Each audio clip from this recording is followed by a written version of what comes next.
आपस में दोस्तों को मिलने जुलने का मौका मिलना चाहिए।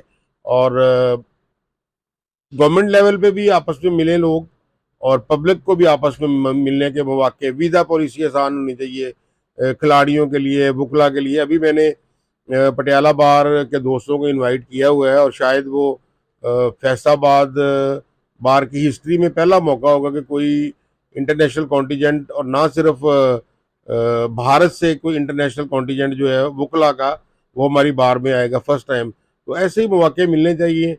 उसके बाद फिर हम भी जाएंगे वहाँ से वुकला का एक वफद लेके। तो इस तरह लोग आपस में क्लोज होते हैं, करीब आते हैं, आपस में जो नफरतें हैं वो ख़त्म होती हैं। हमारा मैच हो रहा था सरहंद शरीफ के पास ना, एक ग्राउंड था, तो उसमें ऑलमोस्ट कोई 80-90 हज़ार लोग उस मैच को देखने के लिए आए हुए थे। एक बुजुर्ग आदमी था, चप्पल सी उन्होंने पहनी हुई, तो बड़े ना बोसीदा से कपड़े।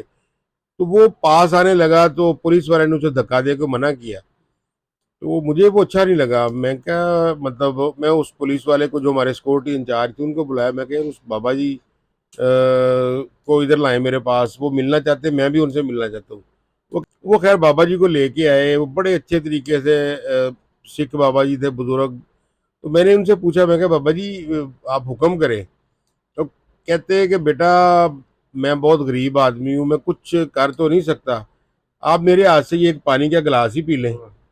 अच्छा वो मजे वाली बात, मैंने कहा जी बिस्मिल्लाह दें, कोई मसला नहीं। तो वो सिक्योरिटी वालों ने पकड़ लिया कि नहीं नहीं, ये पानी में जहर हो सकता है। मैंने फिर उनसे कहा, मैं कहा यार जहर होगा, जितने प्यार से इन्होंने दिया है मैं पी लूंगा, कोई मसला नहीं।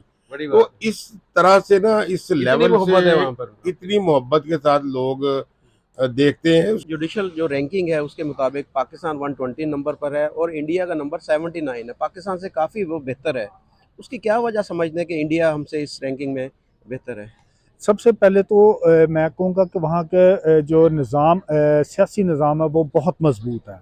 और वो इसलिए अगर कोई रिफॉर्म्स करनी होती है तो फ़ौरन वो कॉमन कंसेंसस से रिफॉर्म्स लेके आते हैं। यही डिफेक्ट पाकिस्तान में है कि पाकिस्तान में अभी भी आप देखें कि इस वक्त भी पाकिस्तान में सियासी हलचल मची हुई है। और ये अभी पाकिस्तानी कौम को नहीं पता चल सकेगा कि हमारा लीडर कौन है, हमारा आइंदा मुस्तकबिल का वज़ीर आज़म कौन होगा और उनकी क्या पॉलिसीज़ होंगी। हेलो एंड वेलकम फ्रेंड, मैं हूं मुजफ्फर चौधरी और आप देख रहे हैं हमारा यूट्यूब चैनल परफेक्ट रिएक्शन। दोस्तों, एससीओ शंघाई ताउन तंजीम की मीटिंग है इंडिया के अंदर 10 से लेके 12 तारीख तक। तो वहाँ पर तमाम जो ममालिक हैं, रुकन ममालिक, उनके चीफ जस्टिस साहबान शिरकत कर रहे हैं। और वहाँ पर एजेंडे के तहत जो जुडिशल सिस्टम है उसकी बेहतरी के लिए वहाँ पर मशवरा भी किया जाएगा और चंद फैसले भी किए जाएंगे।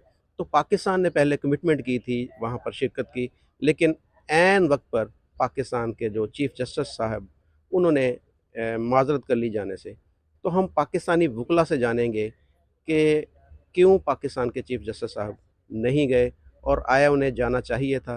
कि जिस तरह का हमारा इस वक्त जुडिशल सिस्टम है पाकिस्तान का, 129वें नंबर पर हैं रैंकिंग में।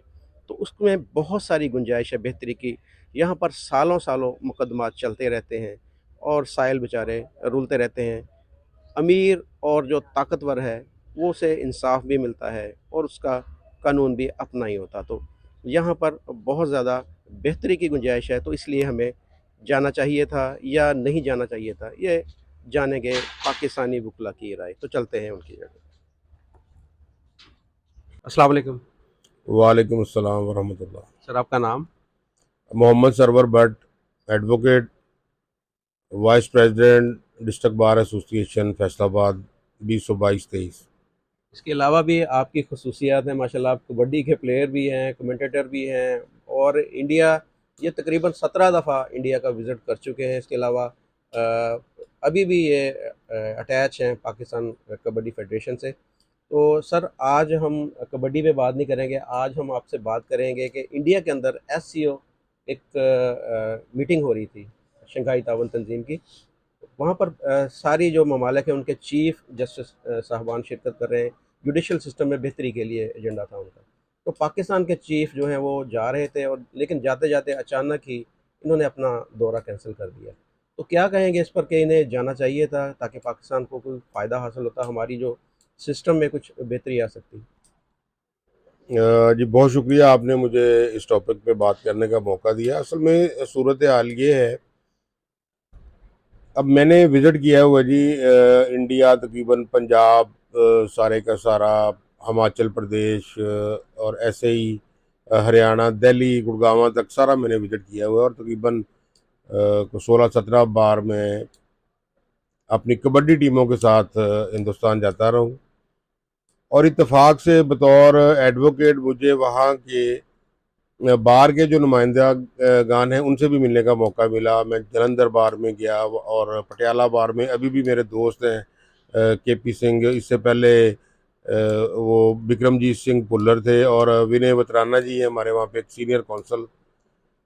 मामलात ये बन जाते हैं जी के पाकिस्तान और हिंदुस्तान के बहुत से बेशक आपस में हुकूमती लेवल पे इश्यूज होंगे, लोग जो हैं दोनों ममालिक के, वो आपस में मिलना चाहते हैं। जैसे कि आप देखेंगे 2004 में जब जनरल मुशर्रफ साहब की हुकूमत थी तो उस वक्त वीज़ा पॉलिसी काफ़ी आसान हो गई थी, और क्रिकेट के मैचेस देखने के लिए बहुत सारे लोग इंडिया से यहाँ पे आए और पाकिस्तान से इंडिया गए। इवन मैं कितनी दफ़ा 2000 से लेके ऑनवर्ड जाता रहा हूँ। 2013-14 के वर्ल्ड कप में भी टीम लेके गया था, लाहौर लायंस की टीम लेके गया था। इस तरह के हाई अप्स की जो मीटिंग्स होती हैं, अब जैसे एससीओ की मीटिंग है, उसमें मेरी पर्सनल राय है, बाकी तो गवर्नमेंट के अपने मामलात होते हैं, मेरी पर्सनल राय में पाकिस्तान के चीफ जस्टिस साहब को वहाँ पे जाना चाहिए था। क्योंकि कोई भी मामला है, कोई भी इश्यूज आते हैं, वो मिल बैठ के ही डिस्कस करने के बाद तय पाते हैं, और एक दूसरे के नॉलेज को सीखने का मौका मिलता है, मामलात को देखने का मौका मिलता है। तो मैं ये समझता हूँ कि पाकिस्तान के चीफ साहब जो हैं वो उन्हें लाजमी तौर पे जाना चाहिए था। अब वो क्यों नहीं गए, ये तो वही बता सकते हैं, या जो भी गवर्नमेंट की वो पॉलिसी होगी। ओवरऑल पाकिस्तान के और हिंदुस्तान के लोगों को आपस में मिलने जुलने का मौका देना चाहिए, ताकि आपस में जो हुकूमती इदारों ने, मैं समझता हूँ, नफ़रतें फैलाई हुई हैं, और उनको क्लियर करने का मौका मिले। और लोग तो आपस में प्यार मोहब्बत करते हैं, और ना सिर्फ स्पोर्ट्स के वाले से मैं बात करूँगा कि इंडिया में बल्कि हिंदुस्तान से बाहर भी जहाँ पे भी स्पेशली जो सिख बरादरी है, सिख दोस्त हैं, वो बड़े प्यार के साथ मिलते जुलते हैं, मिल के स्पोर्ट्स एक्टिविटीज़ करते हैं। और सबसे बड़ी बात जो है, करतारपुर साहब में जो पिछली हमारी गवर्नमेंट ने सिख भाइयों को एक तोहफा दिया है। मैंने तकरीबन हिंदुस्तान में भी गुरुद्वारा साहिबान देखे हैं, कनाडा, अमेरिका, ऑस्ट्रेलिया में भी विज़िट किए हैं, लेकिन करतारपुर साहिब का जो गुरुद्वारा साहिब है, मेरा नहीं ख्याल कि इस जैसा गुरुद्वारा साहिब कोई बहुत भी अच्छा बना है। पूरी दुनिया में होगा। और सबसे बड़ा जो है वो ये करतारपुर साहब वाला गुरुद्वारा है। ऐसे ही आपस में दोस्तों को मिलने जुलने का मौका मिलना चाहिए, और गवर्नमेंट लेवल पे भी आपस में मिले लोग, और पब्लिक को भी आपस में मिलने के मौके। वीज़ा पॉलिसी आसान होनी चाहिए खिलाड़ियों के लिए, वकला के लिए। अभी मैंने पटियाला बार के दोस्तों को इनवाइट किया हुआ है, और शायद वो फैसलाबाद बार की हिस्ट्री में पहला मौका होगा कि कोई इंटरनेशनल कॉन्टीजेंट, और ना सिर्फ भारत से कोई इंटरनेशनल कॉन्टीजेंट जो है वकला का, वो हमारी बार में आएगा फर्स्ट टाइम। तो ऐसे ही मौके मिलने चाहिए। उसके बाद फिर हम भी जाएंगे वहाँ से वकला का एक वफद लेके। तो इस तरह लोग आपस में क्लोज होते हैं, करीब आते हैं, आपस में जो नफरतें हैं वो ख़त्म होती हैं। मतलब हम लोग उधर जाते हैं तो हाथों हाथ लेते हैं लोग, या इधर कोई सिख भाई दोस्त आते हैं, तो पाकिस्तान तो खुले दिल से वेलकम करता है सबको, और पाकिस्तान की पॉलिसी तो ऐसी है नहीं। तो हिंदुस्तान को भी ये सोचना चाहिए कि लोग आपस में मिलें जुलें, तो मज़ीद इसमें प्यार मोहब्बत जो है वो बढ़े। अच्छा, आप कोई ख़ास वाक़या आपके ज़हन में है कि इंडिया आप गए, वहाँ पर लोगों की मोहब्बत का कोई ख़ास कोई वाक़या आपके ज़हन में हो जो आप शेयर करना चाहें? जी हाँ, 2006 में दो वाक़यात हुए थे जो मुझे बड़ा इमोशनली उन्होंने मतलब डिस्टर्ब कह लें, या वो मुझे बड़ा आपके दिल में अभी फील तक हुआ है? था, तो मैं भूल नहीं सका। एक तो हमारा मैच हो रहा था सरहंद शरीफ के पास ना, एक ग्राउंड था, तो उसमें ऑलमोस्ट कोई 80-90 हज़ार लोग उस मैच को देखने के लिए आए हुए थे।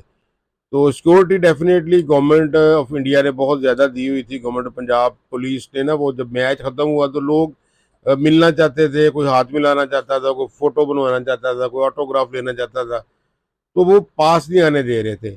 मीनवाइल पब्लिक में मेरी नज़र पड़ी, एक बुजुर्ग आदमी था, चप्पल सी उन्होंने पहनी हुई, तो बड़े ना बोसीदा से कपड़े, तो वो पास आने लगा तो पुलिस वाले ने उसे धक्का दे के मना किया। तो मुझे वो अच्छा नहीं लगा। मैं क्या मतलब, मैं उस पुलिस वाले को, जो हमारे सिक्योरिटी इंचार्ज थे, उनको बुलाया। मैं कहा उस बाबा जी को इधर लाए मेरे पास, वो मिलना चाहते हैं, मैं भी उनसे मिलना चाहता हूँ। वो कहने लगे कि ये सिक्योरिटी इशू है। मैं कहा जी कुछ नहीं होता, आप मुझसे लिखवा लें, अगर कुछ प्रॉब्लम होगा तो मैं उसका खुद जिम्मेदार हूँगा। वो खैर बाबा जी को लेके आए, वो बड़े अच्छे तरीके से सिख बाबा जी थे, बुजुर्ग। तो मैंने उनसे पूछा, मैं कहा बाबा जी आप हुक्म करें।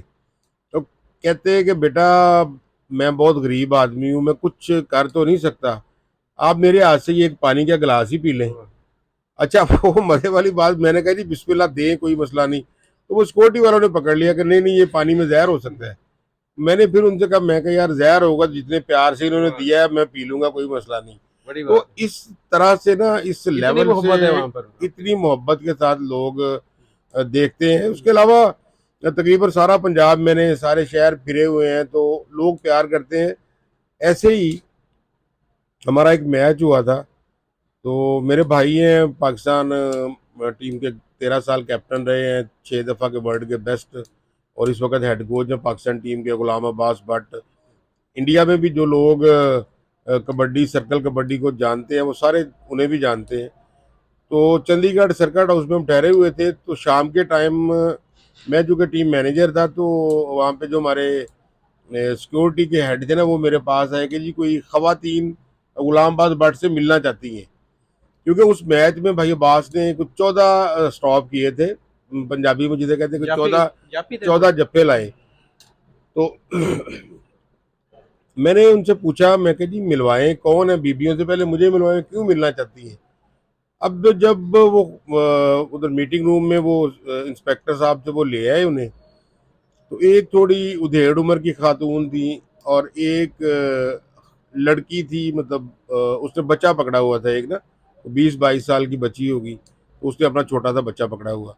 तो मैंने उन माँ जी से पूछा, मैं कहा जी हुक्म करें माँ जी, आपने गुलाम अब्बास भट्ट से मिलना है तो क्यों मिलना है।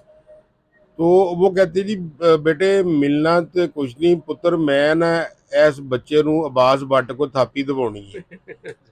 तो ये मतलब वो किसी खिलाड़ी की रिस्पेक्ट की मिराज है बिल्कुल ऐसे ही कि वो अपना बच्चा उठा बीबियां के ले पता आएंगे। नहीं वो अपने बच्चे को सिर्फ प्यार दिलवाने के लिए लाएंगे, अब्बास भट्ट इतना तगड़ा खेला है तो हम इसको प्यार दिलवाएं। तो इस तरह बड़ी के बात है बहुत जी, सारे बड़ी बात। वाकयात हैं। मतलब मैं याद है मुझे पलवल के वहाँ पे कमिश्नर पलवल पलवल थे, वर्मा साहब, रमेश वर्मा साहब। हम दिल्ली जा रहे थे गुड़गांव वाली साइड पे मैच खेलने, तो रास्ते में वो लेट हो गए, हालांकि स्क्वाड वगैरह लगा हुआ था, लेट हो गए काफ़ी, तो 11:30 बजे हम वहाँ पे पहुंचे। तो वो वर्मा साहब उधर उस मौके पे मतलब मौजूद थे। उनकी सारी पलवल की जो डिस्ट्रिक्ट मैनेजमेंट है 11:30 बजे तक वेट कर रहे हैं हमारा कि आ रहे हैं जी, तो खाना वाना सारा वो नहीं भूलता। फिर वहाँ के चीफ मिनिस्टर भूपिंदर सिंह हुड्डा जी, बहुत ग्रेट आदमी है, स्पोर्ट्स लवर आदमी है, और इंडिया की जो कॉमनवेल्थ का या ओलंपिक का जो कॉन्टीजेंट बनता है उसमें तकरीबन आप ये समझ लें कि 60 से 70% जो खिलाड़ी वो हरियाणा के होते हैं। इवन वो जो लड़कियां, फिल्म भी बनी हुई जी है जी जी। दंगल, गीता बबीता, वो भी हरियाणा की हैं। तो वहाँ पे फरीदाबाद में मैच था, तो सीएम साहब आधा घंटा पहले आ गए, तो सिक्योरिटी वालों को मसला बन गया, वो मेरे होटल पहुंचे कि जी सीएम साहब आ गए। तो हम लोग खैर पहुंचे। वहाँ पे एक दोस्त ने मुझे बात की कि ये जो हमारे प्लेयर है ना, ये जॉबलेस हैं, तो आप चूंकि पाकिस्तानी हैं, आप गेस्ट हैं, आप सीएम साहब से रिक्वेस्ट करेंगे ना तो वो इनको जॉब दे देंगे। तो मैंने कहा यार अगर मेरे कहने पे जॉब हो जाएगी तो मुझे कोई एतराज़ नहीं है, बच्चे हैं उनके रोजी रोटी लग जाएगी। अब मेरी वो स्पीच की या भाषण देने की बारी आई तो मैंने सीएम साहब को एडवाइस दी और रिक्वेस्ट की कि ये जो बच्चे इंडियन टीम के हैं ये जॉबलेस हैं, तो इन सबको जॉब दें। तो भूपिंदर सिंह हुड्डा जी ने 19 बच्चों को जॉब दी और बहुत सबको अच्छा। पुलिस में भर्ती किया। Very good. तो इस तरह के सिस्टम चलते हैं। मैं तो ये समझता हूँ कि लोगों को आपस में आना जाना चाहिए। अच्छा, कौन सा शहर आपको अच्छा लगा इंडिया का, कोई एक शहर जो ज़्यादा पसंद आया हो आपको? चंडीगढ़ बहुत अच्छा शहर है, अपने इस्लामाबाद जैसा है जी। इस्लामाबाद जैसा ही है, लेकिन एक चीज़ उसमें जो मुझे ज़्यादा पसंद आई कि चंडीगढ़ में दरख्त बहुत ज़्यादा है और दरख्त इस हिसाब से उन्होंने उनको रखा हुआ है कि अगर सड़क बन रही है और सड़क के दरमियान को दरख्त आ गया ना, उन्होंने दरख्त नहीं काटा, सड़क को साइड से कर लिया। तो चंडीगढ़ मुझे पसंद है, अच्छा शहर है। कोई एक आखिरी आप कोई पैगाम देना चाहें, हमारे देखने वाले ज़्यादा इंडियन हैं, तो कोई एक मोहब्बत भरा पैगाम? मैं तो ये मेरी यही कोशिश है और ख्वाहिश भी है मेरी कि लोगों को आपस में आने देना चाहिए। आपस में आए, लोग मिले जुले, क्योंकि मैं तो तकरीबन अर्ज़ की ना जी सारा पंजाब मैंने घूमा है। वो सोलन, हमीरपुर, सुजानपुर, शिमला सारा देखा हुआ है। पंजाब में जितने भी बड़े शहर हैं, जलंधर है, अमृतसर मेरा भाई शहर है, होशियारपुर हो गया, गुरदासपुर हो गया, जलंधर हो गया, सरहंद शरीफ है, हज़रत मुजद्दिद अल फसानी रहमतुल्लाह अलैह के दरबार शरीफ पे, और फिर पानीपत में सरकार बू अली कलंदर रहमतुल्लाह अलैह के दरबार शरीफ पे हाज़िरी का मौका मिला। सोनीपत है, करनाल है, कर्नाटक है, जींद, भिवानी, फरीदाबाद, गुड़गांव, मतलब सारा मैंने देखा हुआ है और वहाँ पे सारे दोस्त हैं। मैं उनका नाम ले सकता हूँ कि जींद में कौन से दोस्त हैं और जिन्होंने वहाँ पे कबड्डी के मैचेस करवाए, और उसी वाले से सारे मेरा उन सबको अगर वो देखते हैं तो सबको मेरा सलाम भी, और जीते रहें और पाकिस्तान जिंदाबाद। बहुत शुक्रिया जी, थैंक यू सर। वालेकुम अस्सलाम। सर आपका नाम? मेरा नाम जी राय नवीद ज़फ़र भट्टी एडवोकेट है जी। माशाल्लाह सर। अच्छा सर, आज हम आपसे जानना चाहेंगे कि पाकिस्तान का एक डेलीगेशन जा रहा था इंडिया, और वहाँ पर एससीओ तंजीम है, शंघाई ताउन तंजीम, उनका इजलास हो रहा था। पूरे जो तंजीम के मेंबरान हैं, उनके चीफ जस्टिस साहबान वहाँ पर शिरकत कर रहे थे, और वहाँ पर इंफ्रास्ट्रक्चर और इस तरह की दीगर जो जुडिशल से मुतल्लिक मामलात हैं वो डिस्कस होने थे, और कैसे अपने ममालिक के वो सिस्टम को बेहतर कर सकते हैं, ये सारा एजेंडा था वहाँ पर। तो पाकिस्तान ने एंड टाइम पर आकर रिफ्यूज़ कर दिया कि वो नहीं जा रहे। तो पाकिस्तान को जाना नहीं चाहिए था, क्योंकि पाकिस्तान का देखें नंबर 129 है रैंकिंग में, हम बहुत ज़्यादा पीछे हैं। तो हमें अपने सिस्टम को बेहतर बनाने के लिए उन ममालिक से मशवरा करना ज़रूरी नहीं था। आप क्या कहेंगे इस बारे में, आपकी क्या राय है? सबसे पहले तो मैं आपके चैनल का शुक्रिया अदा करता हूँ कि जो आज यहाँ पे पाकिस्तानी अवाम के साथ साथ वकला के पास आए हैं और इस अहम मसले पर उनकी राय लेने के लिए आए हैं। मैं ये समझता हूँ कि पाकिस्तान की अदलिया के नुमाइंदगी करते हुए चीफ जस्टिस साहब को शंघाई ताउन तंजीम में बहुत ज़रूरी जाना चाहिए था और उनको वहाँ पे जाके अपना दुनिया के जो मामलात उन पे देखना चाहिए था, गौर करना चाहिए था। पाकिस्तान में इस वक्त अहम तरीन ज़रूरत है कि हम जो लेटेस्ट कवानीन हैं उनको अपने मुल्क में नाफज करें, क्योंकि हालात बदल चुके हैं, वक्त बदल चुका है। अभी भी हमारे कवानीन आज से 200 साल पुराने हैं, जिसके लिए हमें अपने कवानीन में अमेंडमेंट की ज़रूरत है और इस सिलसिले में जो जुडिशल रिफॉर्म्स है वो लाने की ज़रूरत है, ताकि पाकिस्तान की आवाम को ज़्यादा से ज़्यादा रिलीफ दिया जा सके। इस सिलसिले में मैं समझता हूँ कि हुकूमत का ये इक़दाम कि चीफ साहब को ना भिजवाना, मैं समझता हूँ इनकी बदनीति का मुजाहरा है। ये नहीं चाहते कि पाकिस्तान की आवाम ज़्यादा से ज़्यादा पुरसकून ज़िंदगी बसर कर सके और दुनिया की तरक्की याफ्ता कौमों की तरह आगे बढ़ सके, और इसको इंसाफ के हसूल में भी एक और तरह से हम कहेंगे रुकावट है और इनको ज़रूर जाना चाहिए। तो सर ये आप कैसे हम अपना जो जुडिशल सिस्टम है इसको कैसे वैसे बेहतर कर सकते हैं? आपकी नज़र में कोई तजवीज़ या कोई ऐसे कोई है हल कि जिससे हम हमारा मुल्क जो है वो बेहतर ममालिक की फहरिस्त में शामिल हो जाए? जी हाँ, इसमें मैं समझता हूँ कि ये एक कॉमन प्रिंसिपल है पूरी दुनिया में कि जहाँ पे मजबूत सियासी निज़ाम होता है वहीं पे मजबूत माशी निज़ाम होता है, जहाँ पे मजबूत सियासी और माशी निज़ाम होते हैं वहीं पे मजबूत अदलिया भी होती है। और यहाँ पे एक और भी चीज़ है कि जो सियासतदानों की और बासर तबकात की मुदाखलत जो है सुप्रीम कोर्ट में बंद होनी चाहिए, ताकि अदलिया फ्री एंड फेयर होकर काम कर सके और जो जदीद कवानीन है उनसे हम मांग किया जा सके पाकिस्तान को, ताकि पाकिस्तान की अवाम वो तमाम रिलीफ हासिल कर सके जो जदीद दौर के लोग, जो बड़ी कौमों के लोग हासिल कर रहे हैं। अच्छा सर, जुडिशल जो रैंकिंग है उसके मुताबिक पाकिस्तान 120 नंबर पर है और इंडिया का नंबर 79 है, पाकिस्तान से काफ़ी वो बेहतर है। उसकी क्या वजह समझते हैं कि इंडिया हमसे इस रैंकिंग में बेहतर है?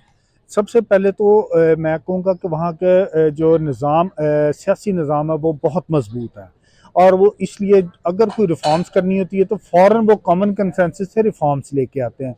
यही डिफेक्ट पाकिस्तान में है कि पाकिस्तान में अभी भी आप देखें कि इस वक्त भी पाकिस्तान में सियासी हलचल मची हुई है, और ये अभी पाकिस्तानी कौम को नहीं पता चल सकेगा कि हमारा लीडर कौन है, हमारा आइंदा मुस्तकबिल का वज़ीर आज़म कौन होगा और उनकी क्या पॉलिसीज़ होंगी।